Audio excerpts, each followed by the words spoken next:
Assalamualaikum warahmatullahi wabarakatuh. Selamat pagi, salam sejahtera untuk kita semuanya. Semoga kita selalu diberikan kesehatan. Amin ya robbal alamin. Baiklah, sebelum belajar mari kita berdoa terlebih dahulu sesuai keyakinan kita masing-masing.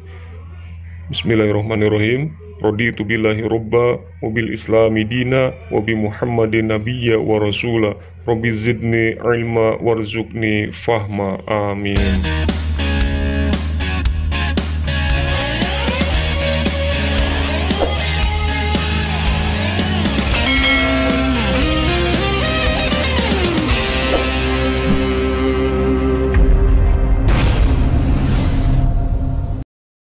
Dalam pertemuan yang kedua, kita akan membahas mengenai pengertian daerah dalam kerangka Negara Kesatuan Republik Indonesia. Seperti yang telah kalian pelajari sebelumnya, teks proklamasi disusun dalam keadaan genting dan mendesak, tetapi bukan berarti teks proklamasi tidak memiliki legalitas dan makna yang mendalam. Teks proklamasi disusun secara singkat dan hanya terdiri atas dua alinea. Kedalaman makna yang termuat dalam teks proklamasi menunjukkan kelebihan dan ketajaman pemikiran para pembuat naskah proklamasi waktu itu. Alinea pertama teks proklamasi berbunyi, kami bangsa Indonesia menyatakan dengan ini kemerdekaan Indonesia. Hal itu mengandung makna bahwa kemerdekaan bangsa Indonesia telah dinyatakan dan diumumkan kepada dunia. Proklamasi kemerdekaan bagi bangsa Indonesia memiliki makna yang dapat kita telaah dari berbagai aspek sebagai berikut. A. Aspek hukum. Proklamasi merupakan pernyataan keputusan politik tertinggi bangsa Indonesia untuk menghapuskan hukum kolonial dan diganti dengan hukum nasional, yaitu lahirnya Negara Kesatuan Republik Indonesia atau NKRI. B. Aspek historis. Proklamasi merupakan titik akhir sejarah penjajahan di bumi Indonesia sekaligus menjadi titik awal Indonesia sebagai negara yang merdeka bebas dari penjajahan bangsa lain. C. Aspek sosiologis. Proklamasi menjadikan perubahan dari bangsa yang terjajah menjadi bangsa yang merdeka. Proklamasi memberikan rasa bebas dan merdeka dari belenggu penjajahan. D. Aspek kultural. Proklamasi membangun peradaban baru dari bangsa yang digolongkan pribumi. Pada masa penjajahan Belanda menjadi bangsa yang mengakui persamaan, harkat, derajat, dan martabat manusia yang sama. E. Aspek politis. Proklamasi menyatukan bahwa bangsa Indonesia sebagai bangsa yang berdaulat dan mempunyai kedudukan sejajar dengan bangsa-bangsa lain yang ada di dunia. Aspek spiritual. Proklamasi yang diperoleh merupakan berkat rahmat Tuhan Yang Maha Esa yang meridhoi perjuangan rakyat Indonesia melawan penjajah. Kemerdekaan bangsa Indonesia tidak terlepas dari doa seluruh rakyat Indonesia kepada Yang Maha Kuasa untuk segera terlepas dari penjajahan. Proklamasi kemerdekaan bangsa Indonesia merupakan awal dibentuknya Negara Kesatuan Republik Indonesia. Negara Indonesia yang diproklamasikan oleh para pendiri negara adalah negara kesatuan. Pasal 1 ayat 1 Undang-Undang Dasar Negara Republik Indonesia mengatakan negara Indonesia adalah negara kesatuan yang berbentuk republik. Para pendiri negara menekankan pentingnya persatuan dan kesatuan yang diwujudkan dalam kehidupan bangsa Indonesia. Para pendiri negara telah mewariskan nilai-nilai persatuan dan kesatuan dalam Pancasila dan Undang-Undang Dasar Negara Republik Indonesia tahun 1945. Pancasila dan Undang-Undang Dasar Negara Republik Indonesia tahun 1945 mengatur persatuan dan kesatuan dalam beberapa ketentuan, yaitu sebagai berikut. A. Sila ketiga Pancasila, Persatuan Indonesia. B. Pembukaan Undang-Undang Dasar Negara Republik Indonesia tahun 1945, alinea 4, Negara Republik Indonesia yang berkedaulatan rakyat dengan berdasarkan kepada persatuan Indonesia. Serta C. Pasal 1 ayat 1, Undang-Undang Dasar Negara Republik Indonesia tahun 1945, negara Indonesia adalah negara kesatuan yang berbentuk republik. Negara Kesatuan Republik Indonesia walaupun sudah berdiri dan berusia lebih dari 70 tahun tidak akan bertahan apabila masyarakatnya sendiri tidak lagi memiliki semangat persatuan dan kesatuan. Bangsa dan negara Indonesia akan bertahan selamanya apabila warga negara Indonesia mau mewujudkan persatuan dan kesatuan dalam berbagai bidang kehidupan. Negara Indonesia adalah suatu negara persatuan yang tidak terpecah-pecah, dibentuk di atas dan di dalam bangsa Indonesia yang tidak terbagi-bagi. Pemikiran tentang daerah negara Indonesia merdeka dari pendiri negara dapat dijumpai dalam sidang BPUPKI, yaitu Muhammad Yamin dalam pidatonya tanggal 11 Juli tahun 1945.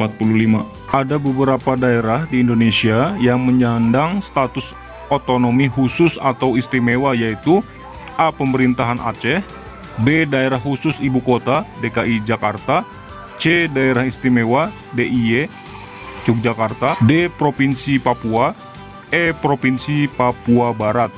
Berdasarkan pemikiran dari dua orang tokoh pendiri negara, perancang Undang-Undang Dasar Negara Republik Indonesia tahun 1945, maka dapat disimpulkan bahwa susunan daerah pembagian terdiri dari daerah besar, daerah-daerah istimewa, dan daerah-daerah kecil, desa atau sebutan lain, nagari, dusun, marga, huta, kuria, gampong, meunasah. Pembagian susunan daerah itu tidak membuat negara Indonesia terpecah-pecah, akan tetapi tetap dalam satu ikatan, yaitu negara Indonesia. Konstitusi negara Indonesia juga secara tegas mengakui dan menghormati satuan-satuan pemerintahan daerah yang bersifat istimewa dan masyarakat hukum adat serta hak-hak tradisionalnya sepanjang masih hidup dan sesuai dengan perkembangan masyarakat dan prinsip Negara Kesatuan Republik Indonesia (NKRI). Adapun yang dimaksud dengan masyarakat hukum adat adalah masyarakat hukum adat atau adat istiadat, seperti desa, marga, nagari, gampong, huta, dan huria. Kesatuan-kesatuan masyarakat hukum yang telah disebutkan selain dihormati dan diakui dalam sistem pemerintahan negara Indonesia juga mempunyai hak hidup yang sederajat dengan kesatuan pemerintahan lain seperti kabupaten, kota, dan provinsi. Hal ini dipertegas kembali dalam pasal 18B ayat 2 Undang-Undang Dasar Negara Republik Indonesia tahun 1945 yang berbunyi, negara mengakui dan menghormati kesatuan-kesatuan masyarakat hukum, adat, beserta hak-hak tradisionalnya sepanjang masih hidup dan sesuai dengan perkembangan masyarakat dan prinsip Negara Kesatuan Republik Indonesia. Dengan demikian, berdasarkan ketentuan pasal ini, negara mengakui dan menghormati hak-hak masyarakat hukum adat seperti desa, marga, nagari, gampong, huta, dan huria. Dalam perkembangannya, mengikat luasnya wilayah negara, urusan pemerintahan yang semakin kompleks, dan jumlah warga negara yang makin banyak dan heterogen, maka dilaksanakan azas otonomi dan tugas perbantuan. Pasal 18, 18A, dan 18B Undang-Undang Dasar Negara Republik Indonesia tahun 1945 menegaskan bahwa Negara Kesatuan Republik Indonesia adalah negara dekonsentrasi dan tugas pembantuan. Majelis Permusyawaratan Rakyat Republik Indonesia (MPR RI) menyatakan bahwa ada 7 prinsip yang menjadi paradigma dan arah politik yang mendasari pasal-pasal 18, 18A, dan 18B, yaitu sebagai berikut. A. Prinsip daerah mengatur dan mengurus sendiri urusan pemerintahan menurut asas otonomi dan tugas pembantuan. B. Prinsip menjalankan otonomi seluas-luasnya. C. Prinsip kekhususan dan keragaman daerah. D. Prinsip mengakui dan menghormati kesatuan masyarakat hukum adat beserta hak-hak tradisionalnya. E. Prinsip mengakui dan menghormati pemerintahan daerah yang bersifat khusus dan istimewa. F. Prinsip badan perwakilan dipilih langsung dalam suatu pemilihan umum. G. Prinsip hubungan pusat dan daerah dilaksanakan secara selaras dan adil.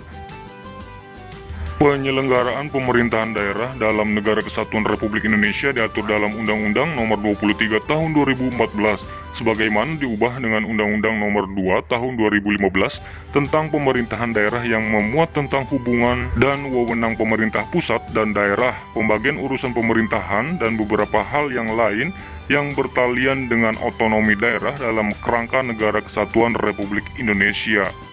Dalam penjelasan undang-undang tentang pemerintahan daerah disebutkan bahwa hubungan pemerintah pusat dengan daerah dapat dianut dalam alinea ketiga dan keempat pembukaan Undang-Undang Dasar Negara Republik Indonesia. Alinea ketiga memuat pernyataan kemerdekaan Indonesia. Alinea keempat memuat pernyataan bahwa setelah menyatakan kemerdekaan, yang pertama kali dibentuk adalah pemerintah negara Indonesia yang bertanggung jawab mengatur dan mengurus bangsa Indonesia.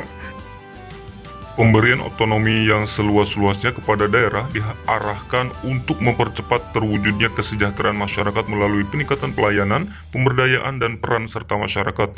Pemberian otonomi daerah ini dilaksanakan berdasarkan prinsip negara kesatuan, sehingga otonomi daerah merupakan subsistem dari negara kesatuan. Dalam negara kesatuan, kedaulatan hanya ada pada pemerintahan pusat dan tidak ada pada daerah.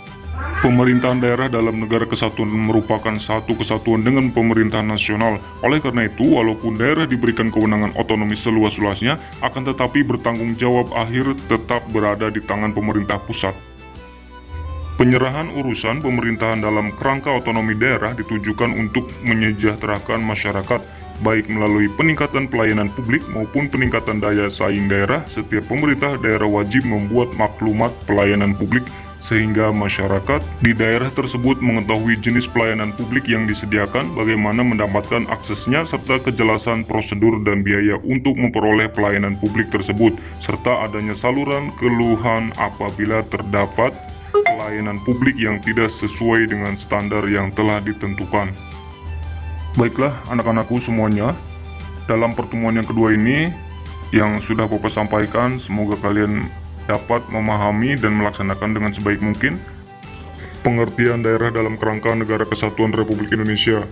Baiklah, silakan simak soal yang sudah disediakan dan kirimkan jawabannya melalui Google Classroom. Jangan lupa tetap menjaga kesehatan dan selalu menjauhi kerumunan, memakai masker, dan rajin cuci tangan. Terima kasih. Assalamualaikum warahmatullahi wabarakatuh.